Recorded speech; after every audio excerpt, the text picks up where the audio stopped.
مطار برشلونة.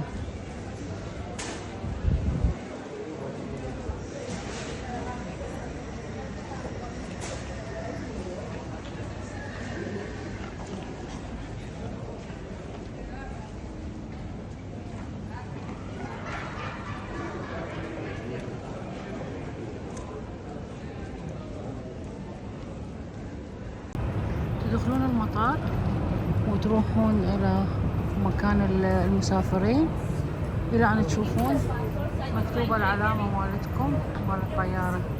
احنا ايسلاند ايرويز، لأن هنا ما حد تسألوه ويجاوبكم برشلونة، انسوا. غير انه الناس اصلا ما يعرفون انجليزي اغلبهم.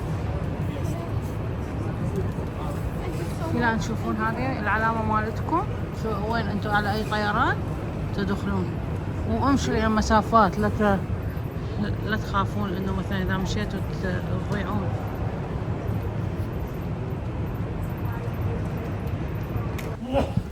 اخيرا وصلنا جيت يوم 33 من المطار اللي اي احد تسأله ما يعرف اي شيء. اكو مكان خاص للاطفال يلعبون،